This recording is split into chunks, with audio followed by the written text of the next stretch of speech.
Oh, very good. Very good. Always Thank end you. on the Thank proper you. resolution. We don't want to be ending on seventh chords, you know. That'll make people feel uncomfortable. 6/9. Yeah. Aloha, I'm Kimo Hussey, and this is my very, very good friend, Hello. Tobias Elof. Yes? Yeah.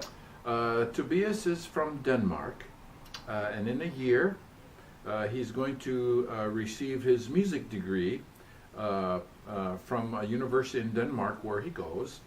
And Tobias solicited his university's favor in permitting him to make ukulele his primary instrument, and that got approved. And as a result, Tobias decided that he would come to Hawaii to learn as much as he can about ukulele. Tobias, let me ask you first a question. Can you tell us just briefly about the song you just played? This is the song I played is called Polska. It's in 3, so it's emphasized on 1 and 3, like 1, 2, 3, 1.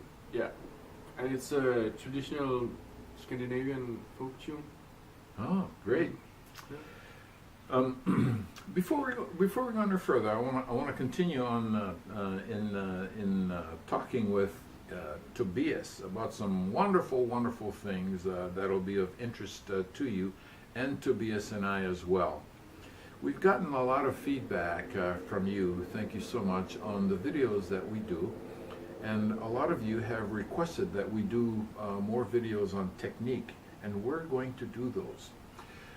The one thing I want to tell you is technique is technique, and it has a wonderful place in the course of us learning as much as we can about ukulele. But I also want to be sure that we never ever forget about human interest in ukulele. And the reason for that is the degree to which we avail ourselves of what's going on with other people and what they're trying to learn about ukulele is the same degree to which we learn as well.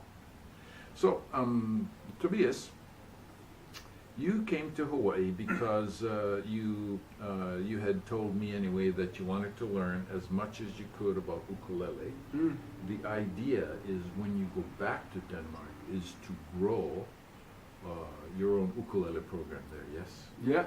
Or at least help Denmark grow its Yeah. ukulele program there. Yeah, because there's nothing in Denmark really. It's really really small. So, can you tell us some of the things that you are trying to learn while you're here in Hawaii before you go back?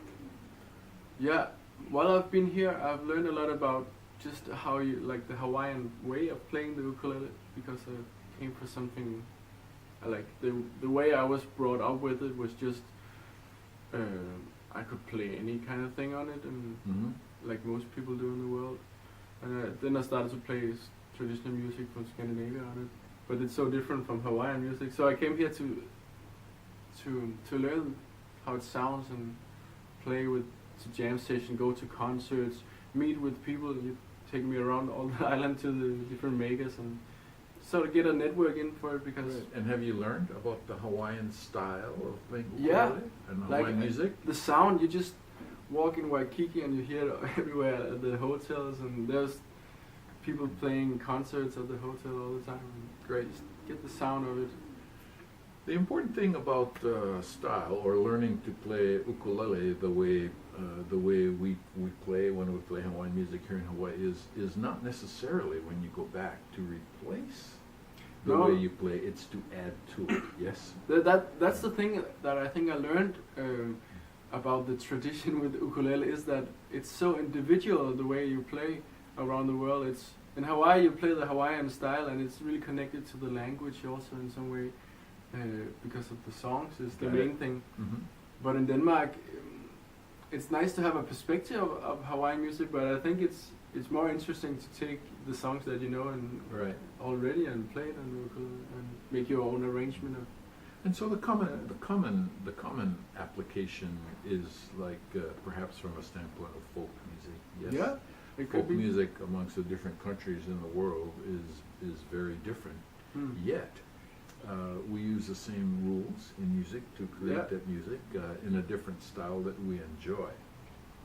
Okay, other than style, what other kind of things are you trying to learn while you're here in Hawaii that you can take back with you? Yeah, it's interesting how the instrument are built also, I think. I learned that from the factories, and like get a network and meet with people, so be able to make it grow in Denmark. Great. Yeah. Are there any ukulele makers in Denmark? No, there's no ukulele makers in Denmark. Are there any instrument makers in Denmark? Yeah, they're good instrument makers, but they have no skill with how to make ukulele. Yeah. And also, it's hard to get good instruments, ukuleles, in Denmark. We have the kala is all around the world and a good instrument, but if you want to have like just a step beyond that, it's impossible to get it in Denmark.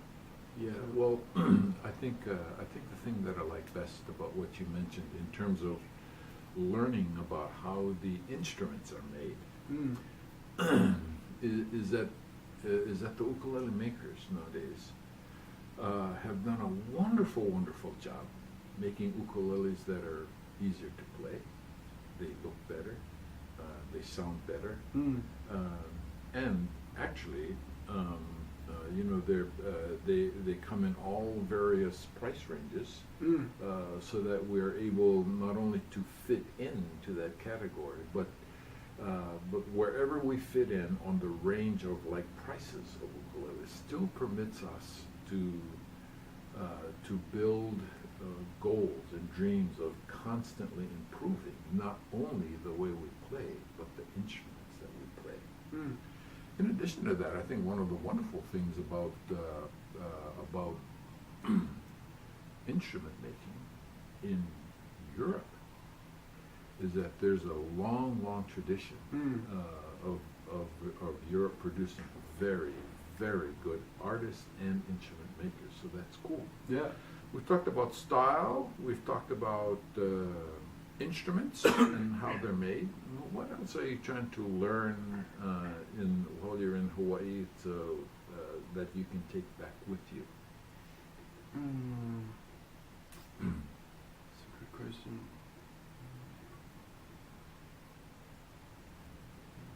Anything on the playing side other than Hawaiian music? How about teaching? Yeah, you trying to learn how to teach. Teaching is really it's really interesting thing.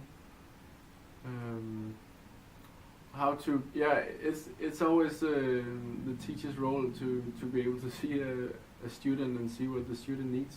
It's so it's a hard thing, and there's no connection between a good musician and a good teacher. There can be, but often I've experienced so many incredible musicians, so bad teachers, and the other way around also. But sometimes some people have this, the two things.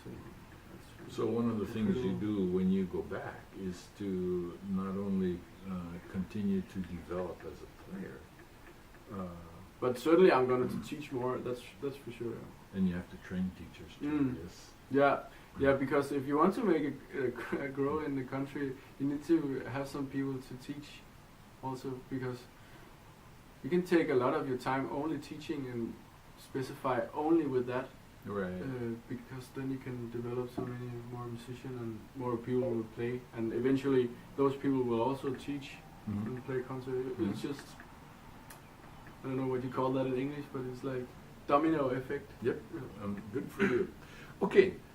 We can go on and on and on, but what I'd like to say now, in order to bring this to a close for our audience, is we're going to put up contact information for Tobias, and I would love it, ukulele people, if you would contact Tobias and say, "Hey, Toby, have you thought about this or this, or we have tried to do this." That would be And nice. when we built our ukulele program in wherever you live around the world, we did this and it's working pretty well. We do that because we really don't want Toby to be reinventing the wheel. So Yeah. please contact Tobias. And what we want you to do is to create a lot of visibility in social media, perhaps, so that people can contact you and create dialogue and ongoing dialogue. Yeah. Sound good? Yeah.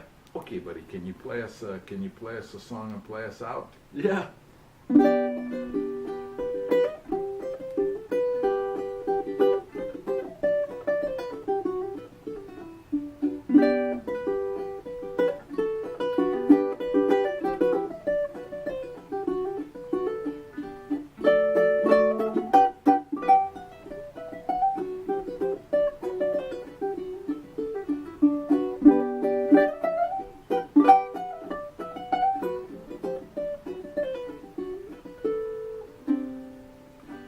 Thank you so much, everybody. This is a continuing dialogue as opposed to the end of a dialogue. Thanks so much.